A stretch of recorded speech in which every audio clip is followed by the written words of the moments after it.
Good morning students. आज की जो वर्कशीट आई है आपकी वर्कशीट है मैथ्स की, क्लास 7th के लिए है। वर्कशीट नंबर 15 है और डेट है 17 नवंबर 2020 के लिए। टॉपिक है प्रैक्टिकल ज्योमेट्री। आपने पिछले हफ्ते की वर्कशीट में टाइप्स ऑफ एंगल्स पढ़ लिए होंगे, alternate angles, corresponding angles, alternate interior angles, ये सब आप लोगों को अच्छे से पता होगा। तो उन्हीं सब चीज़ों को ध्यान में रखते हुए पहले आप लोगों को एक रिकॉल दिया गया है, इसको आप लोगों को खुद करना है, ये सारी चीज़ें भरनी है। देखिए क्वेश्चन नंबर 1 में कहा है, ये सिर्फ एक आपका प्रीवियस टेस्ट है और कुछ नहीं है, जो आपने पहले पढ़ा है उसके बिहार पे क्वेश्चंस पूछे गए हैं। Line dash and line dash are parallel. और ये बताइए कौन सी लाइन ये पैरेलल है इस फिगर में। देखिए ये फिगर बना रखी है, देखिए ये लाइन जो है इसके पैरेलल है और ये लाइन इसके पैरेलल है, ये लाइन जो है इसके भी पैरेलल है।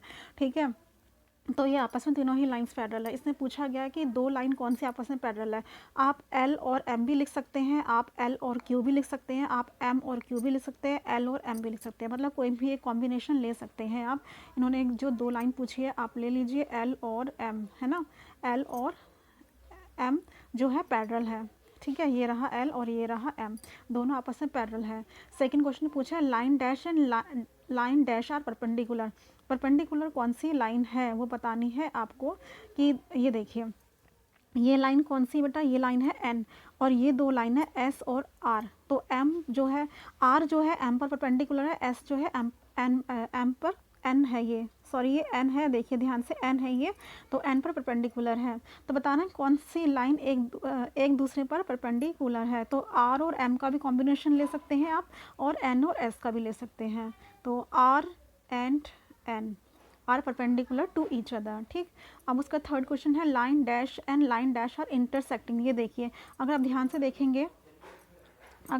देखेंगे, तो ये लाइन और ये लाइन इंटरसेक्ट कर रही है, काट रही है। तो इस लाइन का नाम है पी और इस वाली लाइन का नाम है ये देखिए इस लाइन का नाम है क्यू और इस वाली लाइन का नाम है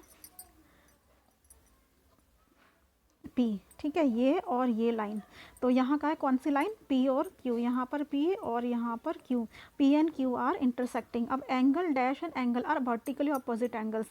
तो आप लोगों को वर्टिकली अपोजिट एंगल्स भी जो पिछले हफ्ते की वर्कशीट में वो पढ़ाया था। तो ये और ये जो है ये चीज़ें आएंगी। यहाँ पर 3 है, यहाँ पर 4 है। तो angle 3 and angle 4 are vertically opposite angles. अब उसके बाद क्वेश्चन नंबर 5 है pair of alternate interior angles. Alternate interior angles कौन से, ये और ये एंगल 1 और 2, एंगल 1 एंगल 2। ठीक है, ये अल्टरनेट इंटीरियर एंगल्स के हैं। नेक्स्ट है question number 6 pair of corresponding angles. तो कॉरेस्पॉन्डिंग एंगल्स के बारे में भी आप लोगों को हम बता कि जिस तरह से दो लाइन्स हैं ये काटेगा, तो इसका एक यहाँ से लेना है, एक अंदर का और एक ये बाहर का, ये आपस में कॉरेस्पॉन्डिंग एंगल्स होते हैं। तो ये आप लोगों को बताना है कौन से ऐसे एंगल्स हैं। तो यहाँ से आप लोग देख लीजिएगा।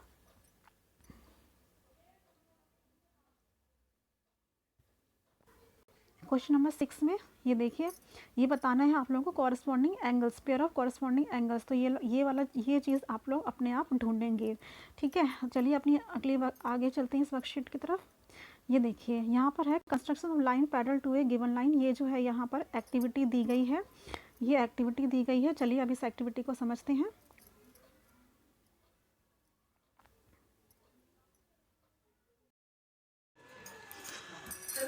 चलिए बच्चों, अब ये हम अपनी एक्टिविटी की तरफ बढ़ते हैं। इस एक्टिविटी में आपको एक पेपर लेना है। इस पेपर को आपको इस तरह से फोल्ड करना है। इसको फोल्ड कर लीजिए, उसके बाद इसको फिर अनफोल्ड करना है, यानी कि इसे खोल लीजिए। और उसके बाद यहाँ इस पेपर की यहाँ पर कहीं इसको एक लाइन एल नाम देना है। इसको लाइन एल, इसको मान लीजिए ये जो लाइन आई है ये हो गया आपका एल।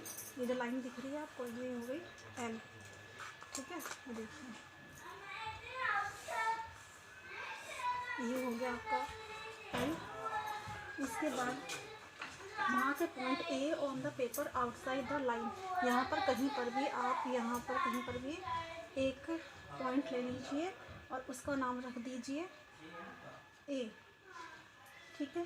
उसके बाद fold the paper perpendicular to the line such that this perpendicular passes through A. और उसके बाद हमें पेपर इस तरह से फोल्ड करना है, ये देखिए इस तरह से फोल्ड करना है कि वो लाइन ए से पास हो जाए। इस तरह से पेपर को हमें फोल्ड करना है। और ये देखो ये जो लाइन है यहाँ से ए से ये फोल्ड ये पास होनी चाहिए, ये देखिए ये पास हो गई।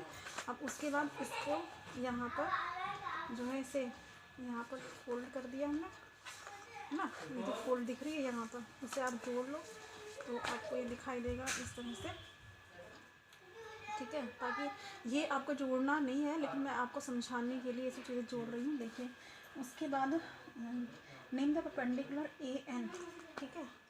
ये देखिए आप इसको यहाँ से यहाँ पे जोड़ दिया, और इस ये जो परपेंडिकुलर आया है इसको आपको नाम देना है एन। तो ये ए एन इसका एल का परपेंडिकुलर बन गया है, ए एन एल का परपेंडिकुलर बन गया है। उसके बाद हमें क्या करना है, make a fold perpendicular to this perpendicular through the point A, name the new perpendicular. अब क्या करना है, make a fold perpendicular to this perpendicular through the point ए।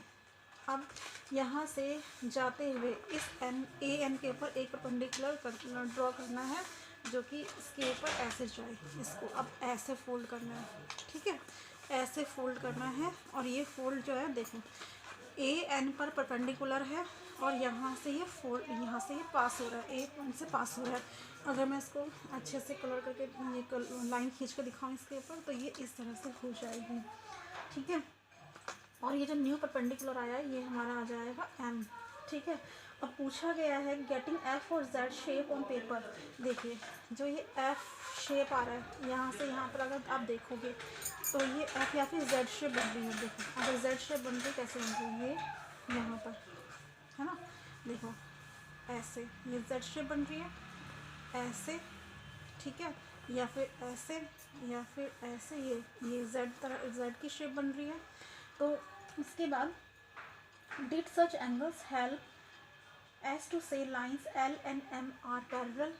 अगर यहाँ पर कुछ एंगल्स बन रहे हैं, जैसे कि यहाँ पर अगर हम देखें ये एंगल है, ये एंगल है ना, ये भी एंगल है, और ये भी एक एंगल है। तो ये जो एंगल्स बन रहे हैं, क्या ये आपको मदद कर रहा है बताने के लिए कि एम जो है पैरेलल है एन के? तो ये आपको सोचना है, देखो देख के पता चल रहा है कि ये इसके पैरेलल है, ठीक है, क्योंकि यहाँ का एंगल यहाँ के बराबर है, यहाँ का एंगल यहाँ का, ये तो अल्टरनेट इंटीरियर एंगल्स हो गए हैं। तो बस आपको इस एक्टिविटी में यही सब बताया गया था कि जो जितने भी एंगल्स इस जेड शेप में लाई करते हैं, है ना, तो वो सारे के सारे जो एंगल्स होते हैं उनकी वजह से ही दो लाइंस जो है पैरेलल कहलाती हैं, चाहे वो अल्टरनेट एंगल्स हों, चाहे वो कॉरस्पॉन्डिंग एंगल्स हों, कोई भी एंगल हो।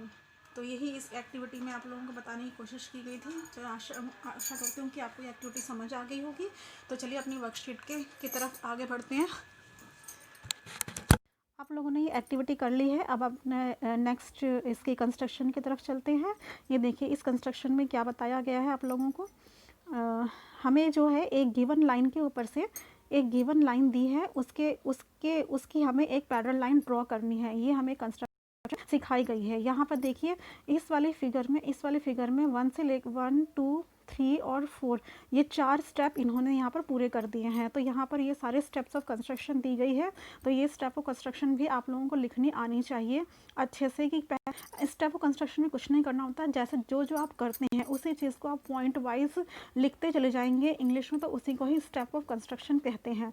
तो जो आपने करा है, जैसे कि पहले क्या करा है कि हमने लाइन एल ली है, फिर उसके बाद बी से आर खींची है, मतलब जो भी आप करेंगे ना आपको पूरा प्रोसीजर इंग्लिश में ही लिखना है। तो जब स्टेप ऑफ कंस्ट्रक्शन का टॉपिक आएगा, जब स्टेप ऑफ कंस्ट्रक्शन लिखना भी मैं आप लोगों को सिखा दूंगी। फिलहाल अपने फोकस करते हैं इस चीज़ के ऊपर कि करना क्या है, ड्रॉ कैसे करनी होती है पैरेलल लाइन, ठीक है। तो ये देखिए, नहीं तो वीडियो बेटा बहुत ज़्यादा लंबी हो जाएगी। हमारा जो मेन मकसद है इस वर्कशीट का, हम फिर सिर्फ वही कर लेते हैं। तो हमें तो लाइन्स ड्रॉ करनी है। ये देखिए सबसे पहले आपको एक लाइन लेनी है इस तरीके से, ठीक है, और इसको नाम दे दीजिए एल। ये आपका हो गया एल। उसके बाद आपको यहाँ पर कहीं पर भी बी पॉइंट लेना है और यहाँ पर कंपास रखना है, ठीक है। कंपास से आपको ये आर्क ड्रॉ करनी है, ठीक है। नहीं सॉरी, इससे पहले आपको बाहर कहीं पर भी एक पॉइंट लेना है और इसका नाम देना है आपको ए, ठीक है। अब ए को आप बी से जोड़ देंगे और यहाँ पे कंपास रख के एक आर्क ड्रॉ करेंगे, ठीक है। उसके बाद आपको क्या करना है, यहाँ जितनी आर्क आपने यहाँ ड्रॉ करी है उसका सेम, मतलब कंपास को आपको छेड़ना नहीं है, जितनी कंपास आपकी खुली हुई है सेम उसी कंपास को यहाँ रख के एक आर्क ऐसे ड्रॉ करनी है, ठीक है।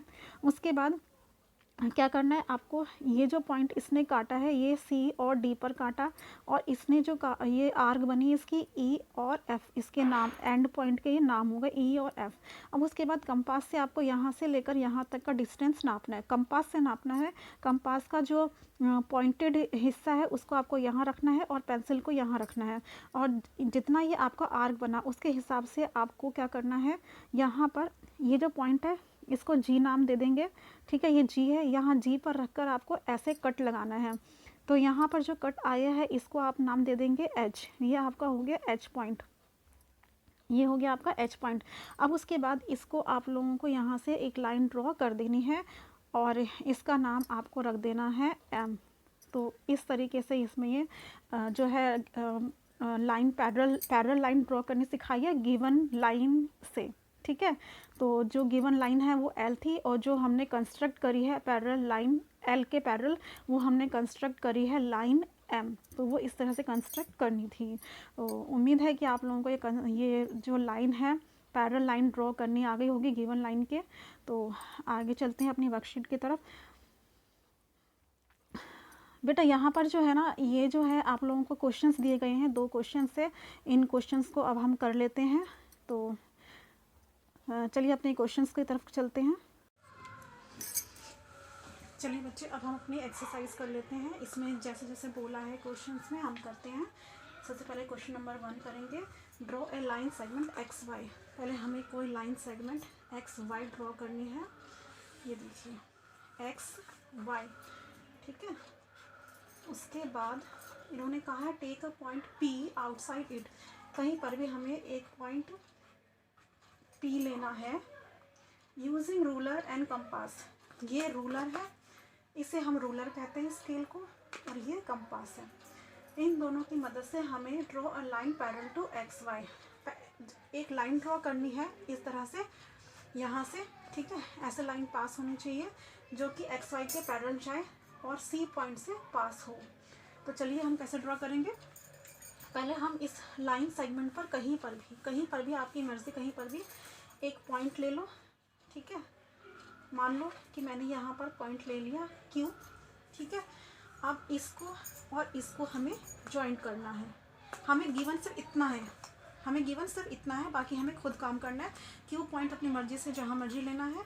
उसके बाद इन दोनों को हमें करना है जॉइंट, ठीक है, ऐसे हो गया। उसके बाद हमें इस कंपास को एडजस्ट करना है। ये जो चीज़ है आप अपनी मर्ज़ी से खोल सकते हैं, हमें आर्क बनानी है इससे, ठीक है। आपको यहाँ रखना है ये, और उसके बाद आपको यहाँ से एक आर्क बनानी है ऐसे, ठीक है। आप इसको आप कोई भी नाम दे सकते हैं। मान लो मैंने इसको नाम दिया, कोई भी नाम दे सकते हो, एस टी, ठीक है।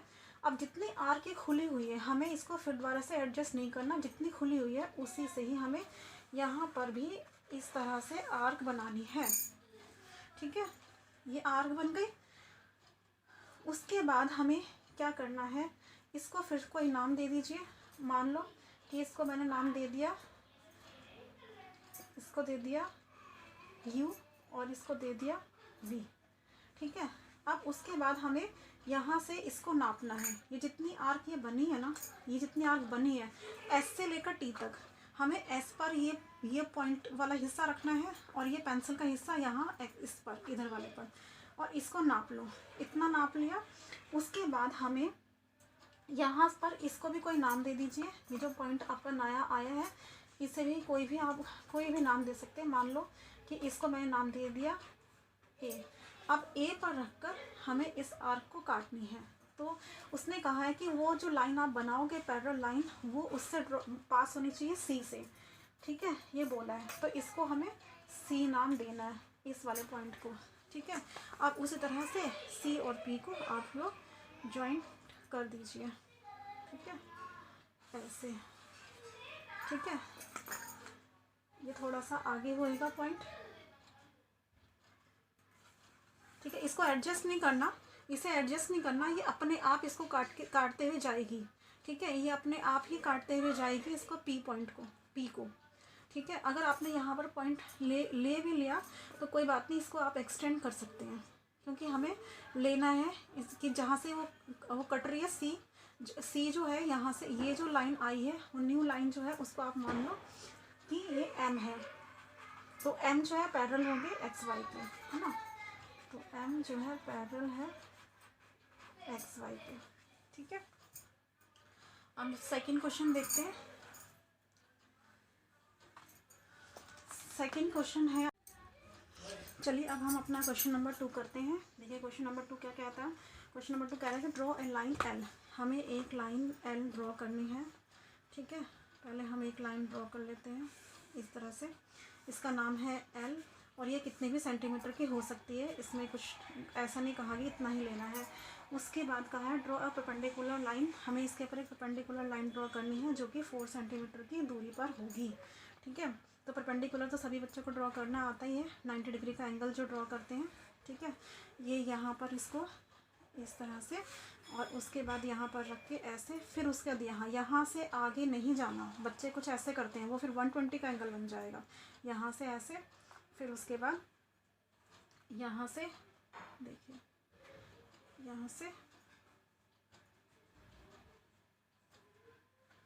जितना आपका यहाँ था, ठीक है, उतना ही यहाँ देखिए ऐसे और ऐसे, और उसके बाद इसको जॉइंट कर दो। ठीक है, अब उसने कहा है इसके ऊपर एल से हमें एक पॉइंट लेना है। ठीक है, draw a perpendicular, take a point X on the perpendicular, इसके ऊपर हमें कहीं पर एक्स पॉइंट लेना है जो कि 4 सेंटीमीटर की दूरी पर होगा। तो स्केल लो, और स्केल से हमें इसको देखना है 4 सेंटीमीटर कहाँ आ रहा है। ठीक है, इसको ऐसे करके एडजस्ट कर लेना आप लोग इस तरह से। यहाँ से थोड़ा सा एडजस्टमेंट लगता है टाइम, बहुत ध्यान से करना वरना गलती होने के चांसेस है। तो यहाँ पर कट रहा है, तो यहाँ पर इस पॉइंट को एक्स है, ये जो पॉइंट आया ना ये वाला, ये आपका एक्स पॉइंट आया यहाँ पर, और ये कितने सेंटीमीटर की दूरी पर है बेटा, ये है आपका 4 सेंटीमीटर की दूरी पर। ठीक है, उसके बाद हमने कहा कि इस अब इसकी लाइन के एल के लाइन के हमें पैरेलल ड्रॉ करना है। तो ऊपर हमने करा था पहले एक लाइन एम ड्रॉ करनी है जो कि एल के पैरेलल होंगे, और हम कर चुके हैं। तो चलिए करते हैं। तो करना क्या है, पहले हमें यहाँ से ड्रॉ करना है जितना ये आर्क था पहले वाला। ठीक है, इसे नाप लो, जितना ये था वो उतना ही होना चाहिए, इतना था ये। ठीक है, अब उसके बाद यहाँ पर आप रखेंगे और इस तरह से करेंगे। ठीक है, तो ये मान लो कि आपका इसको एस और इसको टी मान लो। ठीक है, ये वाले पॉइंट आर्क के। तो अब हमें क्या करना है, याद रखना ये अंदर वाले जो आर्क है ना, ये वाली, ये है हमारी आर्क। ठीक है, कहीं यहाँ से मत काट देना, यहाँ से अब रख के इसको नापना है आपको। ये यहाँ से यहाँ पर रख कर इस तरह से इसको नापना है। जितनी ये आर्क है उतनी ही ये अंदर वाले आर्क को आपको काटना है। कट गई। अब ये जो पॉइंट आया है, ये वाला जो मेन पॉइंट है, इससे आपको पास करते ही ये देखो इस तरह से ये लाइन ड्रॉ होगी। देखो, ठीक है, हो गई ना। ये इसको आप एक्सटेंड भी कर सकते हो, अगर चाहो तो इसको एक्सटेंड कर दो। तो ये इस लाइन का नाम है आपका एम। तो हो गया एम पैरेलल टू एल, इस तरीके से ड्रॉ करना था, एम पैरेलल टू एल। तो ये आपकी एक्सरसाइज थी। चलिए, आशा करती हूँ कि आपको पूरी एक्सरसाइज अच्छे से समझ में आ गई होगी। तो आप लोग कीजिए अपनी exercise, and goodbye from here. And if you like the video, please like, share and comment, and subscribe also to my channel for much useful informative videos in the same way as this is. Thank you.